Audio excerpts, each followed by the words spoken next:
வணக்கம் நேர்களே, சான்றோர் நேர்காணல் நிகழ்ச்சியில் உங்களை சந்திப்பதில் மிக்க மகிழ்ச்சி அடைகிறேன். ராமாயணம், மகாபாரதம் போன்ற கதைகளில் ஒவ்வொரு பாத்திரமும் முக்கியமானது. அதுபோலவே சினிமாலையும் ஒவ்வொரு கதாபாத்திரமும் ரொம்ப ரொம்ப முக்கியமானது. அதுக்கு உயிர் கொடுத்து கொண்டு இருக்கக்கூடிய ரொம்ப பிரபலமான நடிகர் தலைவாசல் விஜய் அவர்கள். இவர் 250 படங்களுக்கு மேலாக நடித்திருக்கிறார். மலையாளம், தெலுங்கு, தமிழ் போன்ற படங்களில் நிறைய ஹிட் படங்கள் கொடுத்துருக்காங்க. காதல் கோட்டை, காதலுக்கு மரியாதை, ஸ்திரீ படங்கள் போல.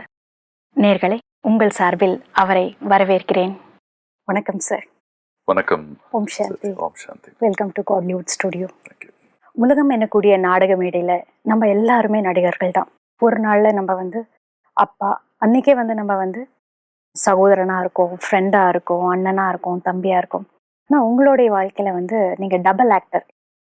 நிஜ வாழ்க்கையிலும் நீங்கள் ஆக்டர், அது மட்டும் இல்லை சினிமாலையும் நீங்கள் நடிகராக இருக்கீங்க. சினிமாவில் வர்றதுக்கு உங்களுக்கு எப்படி ஒரு இன்ட்ரெஸ்ட் வந்தது? என்னுடைய கர்மா அப்படின்னு தான் சொல்லணும். நடிகன் ஆகணும்னு எனக்குமே நான் ஆசைப்பட்டது கிடையாது. ஆசைப்பட்டது வேற. ஆனால் destiny, I become an actor. I wanted to become a doctor basically. But 80s ஒரு சரியான கைடன்ஸ் இல்லாத ஒரு சூழ்நிலையால் அகாடமிக்ஸில் தான் போகணும் அப்படின்னு சொன்னாங்க. ஓகே, பிஎஸ்சி மேத்தமேட்டிக்ஸ் முடிச்சுட்டு I did my film technology. Film technology எதுக்கு பண்ணேன் அப்படின்னா, மேக்ஸ் முடிச்சுட்டு ஒர்க் பண்ணுறதுக்கு விருப்பம் கிடையாது. ஸோ அதனால் ஏதோ ஒரு காலேஜில் சேர்ந்து வீட்டில் பொழுதை ஓட்டணும் அப்படிங்கிறதுக்காக ஃபிலிம் இன்ஸ்டியூட்டில் சேர்ந்தேன். ஃபீஸ் 150 ரூபா. ஸோ அது பண்ணிவிட்டு அதுக்கப்புறம் ஒரு 2 years தேடினேன், எனக்கு கிடைக்கல. சென்னை தான், அடையார் திரைப்படக் கல்லூரி. அதற்கு பிறகு I finish my diploma in catering.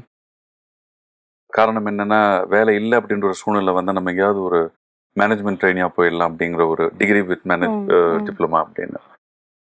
அது முடிச்சு வெயிட்டராக இருந்தேன் கொஞ்ச நாள். பிறகு post graduate diploma in business and marketing management பண்ண பவன்ஸ் காலேஜ். அப்போலோவில் ஒர்க் செய்துட்டு இருக்கும்போது தான் I got a call from the film industry, 1992.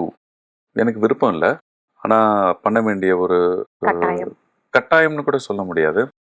அதாவது நமக்கு உள்ளே இருக்கிற சில ஆசைகள், நமக்கு உள்ளே இருக்கிற சில உணர்வுகள் சில பல காரணங்களால் நம்ம சில பல சூழ்நிலையால் நம்மளால் அது பண்ண முடியாமல், அது நிறைவேறாமலே போயிடும். ஸோ என் கூட படித்த என்னுடைய நண்பன் நாசர், ரகுவரன், இவங்கெல்லாம் என்னுடைய கிளாஸ்மேட்ஸ். ஸோ அவங்கெல்லாம் பார்க்கும்பொழுது ஓகே, சினிமா அப்படிங்கிறது it's a team work. Unless you are chosen by God, you can never become an actor. Because you have to be accepted by the millions of people outside. எத்தனையோ நடிகர்கள் வராங்க, ஆனால் எத்தனை பேர் நிலைத்து நிற்கிறாங்க அப்படின்னு. அப்போ என் கூட படித்தவங்கலாம் முன்னாடி வந்துட்டாங்க. நான் என் நண்பன் நாசன் கிட்ட சொன்னேன், நாசர் இது மாதிரி எப்பயாவது நடிக்கணும்னு எனக்கு ஆசை வந்ததுன்னா நான் சொல்கிறேன்டா, எனக்கு ஏதாவது ஒரு படத்தில் சான்ஸ் வாங்கி கொடுன்னு. So I continued working in Apollo hospitals, Chennai as a marketing manager. 92 நீலாமாலா அப்படிங்கிற ஒரு சீரியல் ஒன்று எடுக்கிறாங்க. அதுக்கு ஒரு மெயின் ரோல் ஒன்று வேணும், ராபின்ஹுட் மாதிரி கேரக்டர். அதாவது பிளாக் மணி எடுத்து கொள்ளையடிச்சு சம்பாதிக்கிறவங்க கிட்ட பணத்தை பிடிங்கி ஏழை மக்களுக்கு உதவி செய்கிற மாதிரி ஒரு கேரக்டர், சங்கிலியாண்டி அப்படின்னு அது பேர். நான் சொன்னேன் எனக்கு இன்ட்ரெஸ்ட் இல்லை, ஏன்னா லைஃப்பில் I was almost settle down working in Apollo hospital. அதுக்கப்புறம் நாசர் என்ன பண்ணால் கூப்பிட்டு அனுப்பிச்சான். மறுபடியும் அந்த பழைய நினைவுகள் பேசி, திரைப்பட கல்லூரியில் எதுக்கு படித்தேன், அப்போ ஆக்டராக எதுக்கு படித்தேன். ஐ செட், சி, நம்ம என்ன படித்தோமோ அதுக்கு நம்ம வேலை கிடைக்கணும் அப்படின்னா நிறைய பேர் இங்கே வேலை இல்லாமல் இருப்பாங்க. அதனால ஐம் நாட் இன்ட்ரெஸ்டடா அப்படின்னா மறுபடியும் கொஞ்சம் நேரம் பேச பேச பேச பேச என்ன ஆயிடுச்சு, உள்ளுக்குள்ள சரி ஏன் பண்ணா ஏன் அப்படின்ற ஒரு ஃபீலிங் வந்தது. ட்ரை பண்ணலாம்னா இல்லை இன்ட்ரெஸ்டாகவே இல்லை, ட்ரை பண்ணலாமே அப்படின்னு. சாட்டர்டே சண்டே ஹாலிடேஸ், இந்த earn leave, medical leave, sick leave இதெல்லாம் சேர்த்து லீவில் மாத்திரம்தான் ஒர்க் பண்ணுவேன்னு சொல்லிட்டு ஒர்க் பண்ண சீரியல் தான் அது, நீலாமாலா. அதே டீம் மறுபடியும் தலைவாசல் பண்ணும்பொழுது that became a very big hit. And then I thought, should I take this? Then I asked my Apollo hospital vice president Mrs Rekha Shetty, I don't know what to do, இது மாதிரி வந்திருக்கேன்னு.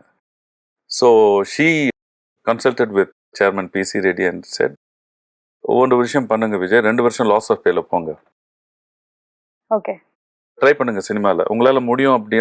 அங்கே இருந்தீங்கன்னா அங்கேயே இருந்துருங்க, suppose if you not able to sustain there you come back to Apollo அப்படிங்கிறாங்க.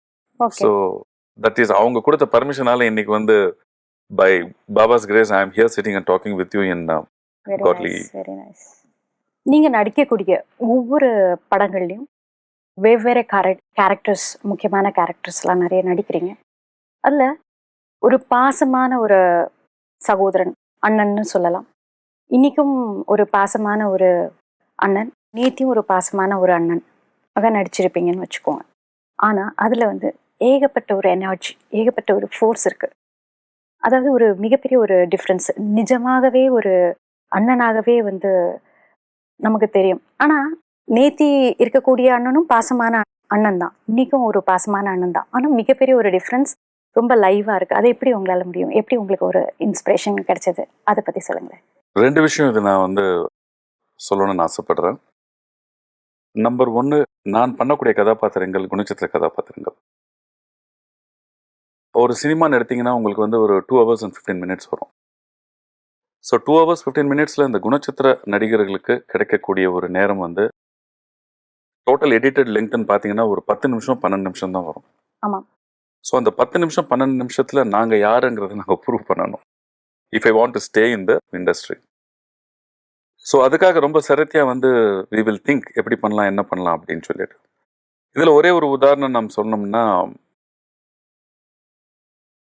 முக்கால்வாசி இந்திய சினிமாவிலேயே உங்களுக்கு வந்து ஒரு முதல்ல நீங்கள் பண்ணுற ஒரு கதாபாத்திரம் ஹிட் ஆகிடுச்சுன்னு வச்சுக்கோங்களேன், உங்களை ஸ்டாம்ப் குத்திடுவாங்க. ஆமாம். ஒரு அசிஸ்டன்ட் கமிஷனராக பண்ணீங்கன்னா அதுக்கப்புறம் வர ஒரு 10-20 படங்களுக்கு அசிஸ்டன்ட் கமிஷனர் தான். ஸோ அந்த மாதிரி ஒரு போலீஸ் ஆஃபீஸர்னா அப்படியே வந்துடும். காதலுக்கு மரியாதைன்னு ஒரு படத்தில் வந்து நான் வந்து ஒரு போலீஸ் ஆஃபீஸராக நடிச்சிருப்பேன். மிகப்பெரிய ஒரு வெற்றி படம் அது. விஜய், ஷாலினி, ராதாரவி, சிவகுமார் சார், ஸ்ரீவித்யாமாலாம் பண்ணியிருப்பாங்க. அதில் நீங்கள் கேட்டிங்க தெரியுமா, அந்த ஒவ்வொரு கேரக்டருக்கும் எப்படி எனர்ஜி வருதுன்னு சொல்லிட்டு. Because cinema is not a one man industry. It's the input of lot of people, like from the director, cameraman, editor, light boy, spot boy, எல்லாமே. ஸோ அதில் ஒரு சீன் ஒன்று வரும். என்னுடைய தங்கை ஷாலினி வந்து ஹீரோ விஜயோட எங்கேயோ சுற்றிட்டு இருப்பா. நான் ஷாலினியுடைய அண்ணன். அவள் பைக்கில் சுற்றுறத பார்த்துருவேன். பார்த்துட்டு கோவமாக வீட்டுக்கு வருவேன். எனக்கு அப்பா கிடையாது, அம்மா தான் இருப்பாங்க. அம்மா கிட்ட வந்து நான் வந்து டயலாக் பேசணும். அப்போ அந்த டயலாக் என்ன இருக்குன்னா, என்னுடைய தங்கச்சியை நான் வந்து இன்னொரு பையனோட சுத்தத்தை நான் பார்த்துருக்கேன். அப்போ அம்மா கிட்ட நீங்கள் எப்படி ரியாக்ட் பண்ணுவீங்கன்னு சொல்லிட்டு டைரக்டர் ஃபாசில் கேட்டார். Fazil is another wonderful director. அந்த டயலாக் எடுத்து படித்தேன். ஒரு வாட்டி பண்ணி காட்டுங்க அப்படின்னாரு. அப்போது நான் இமீடியட்லி ஐ பர்ஸ்ட் அவுட். என்னம்மா நம்ம வந்து இவ்வளோ வளர்த்து வச்சுருக்கோம், நீ கொடுத்த சிபாரிசால தான் இவன் வந்து இன்னைக்கு பைக்கில் சுற்றுறா, நாளைக்கு சினிமா தேட்டர் போவா, 4 மறுநாள் வேறு எங்கேயாவது போவா, அதுக்கப்புறம் ரூம் போடுவா, அதுக்கப்புறம் அங்கே போவா, இங்கே போவா. அது திரும்பி பார்த்தேன், டைரக்டர் பார்த்துட்டு, sir this is how I will react அப்படின்னு. ரெஃபரன்ஸ் என்னென்னா, எந்த ஒரு சவுத் இந்தியன்னு சொல்ல முடியாது, எந்த ஒரு இந்திய அண்ணன் தன்னுடைய தங்கை வேற ஒருவனோட சுற்றுறதை வந்து பைக்கில் பார்த்தானா இப்படி தான் ரியாக்ட் பண்ணுவான். எனக்கு தெரிஞ்சு நான் அப்சர்வ் பண்ணதில்லை. அதுதான் நான் பார்த்தது. இல்லை ஒருவேளை நிஜமாவே என்னுடைய தங்கை வேற எவனாவது நான் பார்த்துருந்தா கூட நான் வீட்டில் வந்து இதுதான் கத்திருப்பேன். ஒரு ஸ்டெப்பு ஜாஸ்தி போய் என் தங்கச்சி அடிச்சும் இருப்பேன் நான். ஹானஸ்ட்லி கண்டிப்பா. ஸோ அப்போ ஃபாசில் சார் என்ன சொன்னார், you know Vijay, this is okay, I am not telling this is bad, but why can't we இதை வேற ஒரு அப்ரோச் மூலமாக நம்ம ட்ரை பண்ணலாமே அப்படின்னாரு.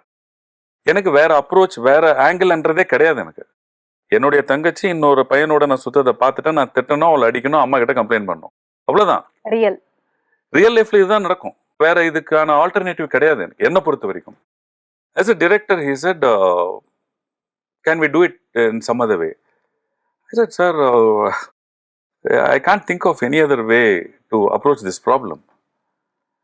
ஸோ ஃபாசில் சார் சொன்னார், விஜய் வில் ஜஸ்ட் கம் அப்படின்னாரு. வெளியே 2 பேரும் போனோம். நீங்கள் 3 பேர் அண்ணன் தம்பிங்க, உங்களுக்கு ஒரே ஒரு தங்க, அப்பா கிடையாது, அம்மா தான் இருக்கா. அப்போது இதே ப்ராப்ளத்தை வந்து நீங்கள் வந்து வேறு மாதிரி அப்ரோச் பண்ணி கேட்கலாம்ல அம்மா கிட்ட. என்னென்னா இது மாதிரி, அம்மா நான் இன்னைக்கு வந்து இவளை வந்து வெளியே பார்த்த மார்க்கெட்டில் யாரோடய போயிட்டுருக்கா, நம்மளுடைய ஒரே இளவரசியவோ, இவளுக்கு நம்ம என்ன குறை வச்சோம் இந்த வீட்டில், நம்மக்கிட்ட என்ன இல்லைன்னு சொல்லிட்டு அவங்ககிட்ட போகிறா அப்படின்னு ஒரு அஃபெக்ஷனேட் லவ் வேல போகலாம்ல அப்படின்னாரு. I was totally shattered. I never thought you could approach a problem in this angle. And that is the success of that movie. வித்யாம்மா லாஸ்ட்ல வந்து கண்ணிலே நடிச்சிருப்பாங்க அவங்க. அந்த பொண்ணை வந்து எடுத்துட்டு போகும்போது நாங்கள் 3 பேர் வேணான்னுவோம், கூட்டுட்டு போ, உங்க வீட்டு பொண்ணுன்னுவாங்கல்ல. அந்த subtle positive emotions, positive vibrations only made Kadhalukku Mariyadhai a very big hit in Vijay's career. So, and the first thing is approaching a character, எங்களுடைய இன்புட் இருக்கும். we need the director or the writer or the cameraman or whoever assistant director's input also. நம்ம அது காதலுக்கு மரியாதை. And the second thing, as I told you, we have only 8 minutes or 10 minutes in the whole film. அதில் நாங்கள் we have to score. So we try to work out what we have to do. And basically I am a yoga பண்ணுவேன். I am basically a sports loving guy. Probably that might be the reason. இது வரைக்கும் நீங்கள் நடிச்சிருக்கக்கூடிய நிறைய characters நடிச்சிருப்பீங்க. அதில் உங்களுக்கு ரொம்ப பிடித்தமான ஒரு கேரக்டர் எது? அது மட்டும் இல்லை, எதிர்காலத்தில் ஒரு இந்த மாதிரி ஒரு கேரக்டர் நான் நடிக்கணும், அந்த மாதிரி ஏதாவது ஆசை இருக்கா? அதை பற்றி சொல்லுங்களேன். இல்லைங்க, எனக்கு அந்த மாதிரி லாங் டேர்ம் கோல்ஸ் அது மாதிரிலாம் ஒன்றும் கிடையாது. இது வரைக்கும் நான் பண்ண படங்கள்ல எனக்கு ரொம்ப பிடித்த கதாபாத்திரம் அப்படின்னு பார்த்தீங்கன்னா, ஒரு நடிகனுக்கு வந்து மொழி வந்து ஒரு ஒரு ஒரு பிளாக் கிடையாது. ஸோ அந்த வகையில் கிட்டத்தட்ட ஒரு 200-300 படம் பண்ணியிருக்கேன். அதில் குறிப்பிட்ட என்னுடைய வாழ்க்கையில் மறக்க முடியாத படம் அப்படின்னா, மலையாளத்தில் யுகபுருஷன் ஒரு படம் ஒன்று பண்ணேன். அது நாராயணகுரு அவர்களுடைய பயோபிக். காரணம், வேறு ஒரு மொழியில் வந்து அந்த மொழியினுடைய இன்ஃபேக்ட் அந்த மாநிலத்தினுடைய ஒரு டெமிகாடா இருக்கிற ஒரு ஒரு he is also a social reformer.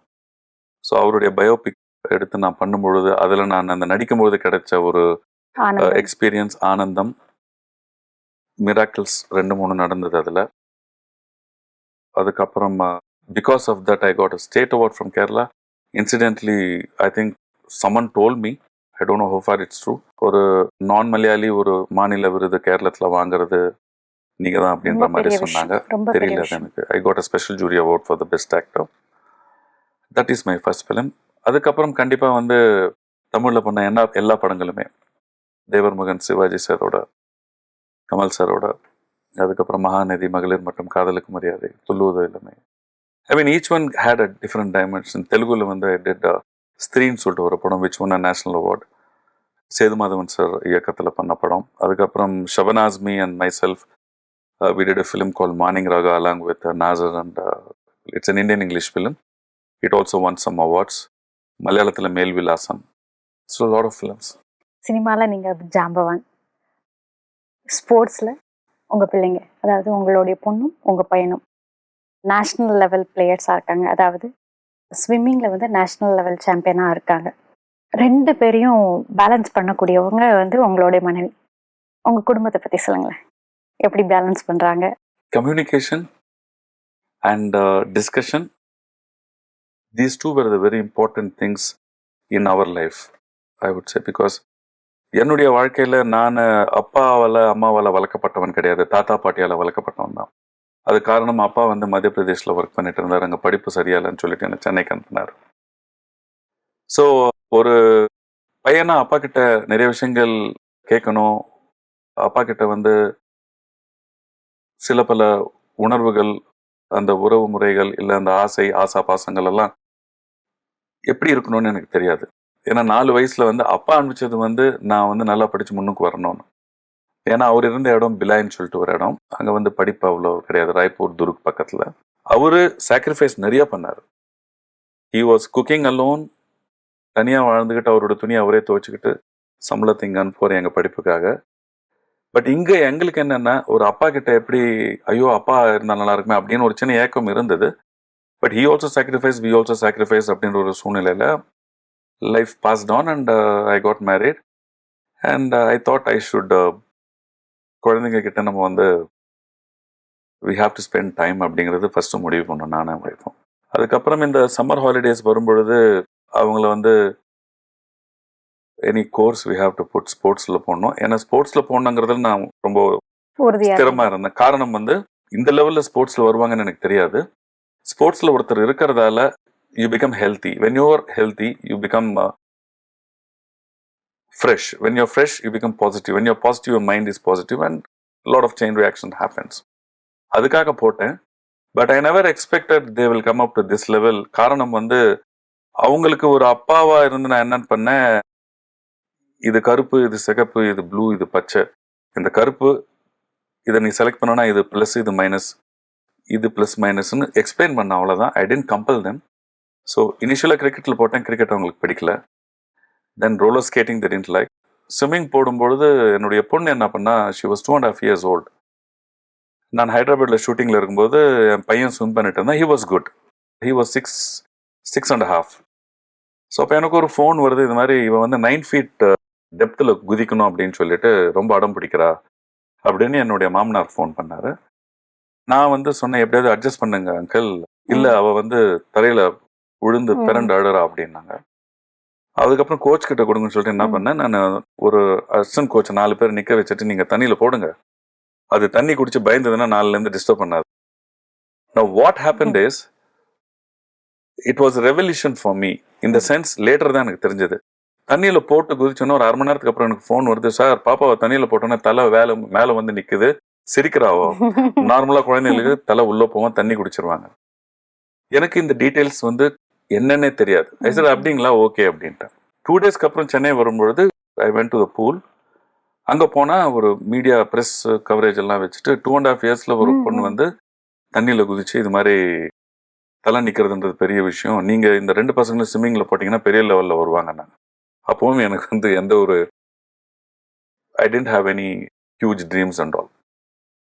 1 week அப்புறம் ஒய்ஃப் வந்து பேசினா இது மாதிரி ஏன் நம்ம போடக்கூடாது ஸ்விம்மிங்கில். I told her, see, professional training is very different. 6 hours a day you have to practice, burning around 9,000 calories, 6 days a week, 365 days a year. கல்யாணம், கச்சேரி, ஒரு ஃபங்க்ஷன் கங்ஷன் எதுக்கும் போக முடியாது. ஃபுட் வந்து you have to give them enough food. நிறைய sacrifice பண்ணணும். இதுக்கெல்லாம் ஓகேன்னா ஐ எம் ஓகே. ஏன்னா நான் ஷூட்டிங் போயிட்டேன்னா குழந்தைகள் மட்டும் இல்ல, பின்னாடி ஒரு மிகப்பெரிய ஒரு பேக்கப் சப்போர்ட் டெஃபினட்டா இருக்கணும். ஒரு 3 monthsக்கு அப்புறம் யோசிச்சு we took a decision and my mother-in-law and father-in-law, they were supportive. அவங்க சப்போர்ட்ல with the blessings of every good friend and the Almighty, they have come up to this level. பையன் he won a bronze medal in the Asian age group in Tokyo and daughter holds the record in as the youngest athlete in the history of national games. ரொம்ப wonderful. Brahma Kumari எப்படி உங்களுக்கு அறிமுகமாச்சு, அதை பத்தி கொஞ்சம் சொல்லுங்களேன். Well, that's a very interesting episode. தெரியல, எனக்கு வந்து அப்பா மத்திய பிரதேஷ்ல இருக்கும் பொழுதே நான் வந்து ஹாலிடேஸ்க்கு போகும்போது he was a Sai devotee. So every Thursday bhajans நடக்கும். நிறைய பேர் சொல்லுவாங்க என்னுடைய வாய்ஸ் நல்லா இருக்கு அப்படின்னு. அது காரணமே வந்து அந்த பஜன்ஸ் தான். Use to Singh songs. So அந்த பஜன்ஸ் பண்றதால, அந்த Thursdayல பூஜை பண்றதால, somewhere down the line I had I will not say பயங்கர பக்தி அப்படிலாம் எனக்கு தெரியாது, but something was wanting to happen inside my body. ஆன்மீகம் எனக்குடையது சின்ன வயசுல இருந்தே உங்களுக்கு ஒரு ஈடுபாடு இருந்த மாதிரி எனக்கு அது சரியா சொல்ல தெரியல எனக்கு. ஸோ எங்க ஷூட்டிங் பண்ணாலும் I used to go to the very popular place, either a temple or a mosque or a church or whatever it is. போவேன். அப்படி இருக்கும்பொழுது நான் ரெகுலரா இந்த அவுட்டோர் ஷூட்டிங் வரும்பொழுது morning 6 o'clock I used to see the headlines today. அதில் வந்து நம்ம சிஸ்டர் சிவானி அண்ட் சுரேஷ் ஓபராய் அவங்க வந்து பேசுறது, it was very nice and very interesting. அண்ட் ஒரு ஆர்டிஸ்டினுடைய வாழ்க்கையில பார்த்தீங்கன்னா every morning will be full of expectations. காலையில் எழுந்தோன்னா நம்மளுக்கு இந்த சீன் நம்ம பண்ண போகிறோம், நல்லா பண்ணிடணும் அப்படின்னு சொல்லிட்டு ஒரு எந்துவா போகும்பொழுது அங்கே வேற ஏதாவது நடக்கும், சீனை சுருக்கிடுவாங்க, இல்லை அந்த சீன் எடுத்துட்டு வேற சீன் வைப்பாங்க. ஸோ இந்த மாதிரி ஒரு டிப்ரெஷன், ஒரு டிஸ்டர்பன்ஸ், ஒரு டவுனாகவே ஃபீல் ஆகும் சம்டைம்ஸ். ஸோ அது கிட்டத்தட்ட மார்னிங் எழுந்து பல்லு விளையிட்டு டீ சாப்பிடும்போது, டிவி பார்த்துட்டு இருக்கும்போது தான் இந்த this Brahmakumari's half an hour slot will be there. அது ஒரு 2 நாள் பார்த்ததுக்கு அப்புறம் I became an addict to it. And at one point of time what happened, I saw a poster in Chennai that Sister Shivani and Suresh Oberoi are coming to Chennai for a discourse. எனக்கு பிரம்மகுமாரில் யாருமே தெரியாது. சரி இது எப்படி contact பண்ணுறதுன்னு I was just thinking. And அந்த ஆட்ஸில் இருந்த phone number போட்டோன்னே பிரதர் ரித்தீஷ்னு ஒருத்தர் இருந்தார், அவரு அப்புறம் பிரதர் மோகன், who is instrumental in me sitting here.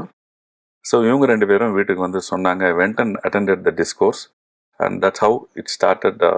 I started my journey in Brahmakumari. 3 years இருக்கும் நினைக்கிறேன்.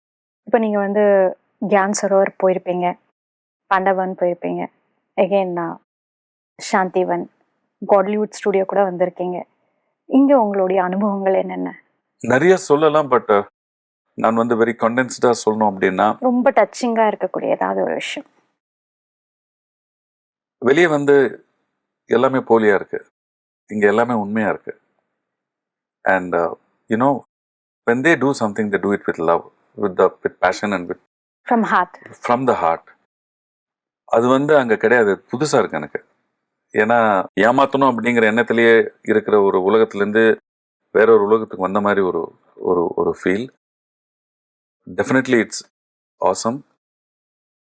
பர்சனலி எனக்கு வந்து I have a small shoulder spasm.